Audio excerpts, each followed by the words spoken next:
ଆଜିଠାରୁ ଖୋଲିଲା school college. ଆନନ୍ଦରେ ପିଲାମାନେ ଯାଉଛନ୍ତି ସ୍କୁଲ।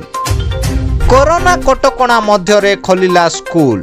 ଆଜିଠାରୁ ପିଲାମାନେ ଶ୍ରେଣୀ ଗୃହରେ ବସି ପାଠ ପଢ଼ିବେ ବୋଲି ସରକାର ନିଷ୍ପତ୍ତି ନେଇଛନ୍ତି। ସେଥିପାଇଁ ଆଜି ଢେଙ୍କାନାଳରେ ବିଭିନ୍ନ ବିଦ୍ୟାଳୟ ଗୁଡ଼ିକ ଯଥା ସୁଲକ୍ଷଣା ଦେବୀ ସରକାରୀ ଉଚ୍ଚ ବିଦ୍ୟାଳୟରେ ପ୍ରଧାନ ଶିକ୍ଷୟତ୍ରୀ ମିନତୀ ଦେହୁରୀ ଓ ସମସ୍ତ ଶିକ୍ଷକ ଓ ଶିକ୍ଷୟତ୍ରୀଙ୍କ ଉପସ୍ଥିତିରେ ପିଲାମାନଙ୍କୁ ସ୍ୱାଗତ କରାଯାଇଛି। ସ୍କୁଲ ଫାଟକ ନିକଟରେ ସାନିଟାଇଜ୍ କରାଯାଇ ପିଲାମାନଙ୍କୁ ଭିତରକୁ ପ୍ରବେଶ କରାଯାଇଥିଲା। ଆଗରୁ ପିଲାମାନେ ଅନଲାଇନରେ ପାଠ ପଢ଼ୁଥିଲେ, କିନ୍ତୁ ସେମାନେ ସଠିକ୍ ଭାବରେ ପାଠକୁ ବୁଝି ପାରୁନଥିଲେ। ଆଜି ସ୍କୁଲ ଖୋଲିଥିବାରୁ ପିଲାମାନେ ବହୁତ ଖୁସି ଅଛନ୍ତି ଏବଂ ଅଫଲାଇନରେ ସେମାନେ ଶ୍ରେଣୀରେ ପାଠ ପଢ଼ିବେ ଓ ସେମାନଙ୍କର ଡାଉଟ୍ ସବୁ କ୍ଲିୟର ହେବ ବୋଲି ସେମାନଙ୍କର ଆଶା ରହିଛି। ଢେଙ୍କାନାଳରୁ ପପୁ ସାହୁଙ୍କ ରିପୋର୍ଟ, I.N.N ନ୍ୟୁଜ୍ ନେଟୱାର୍କ।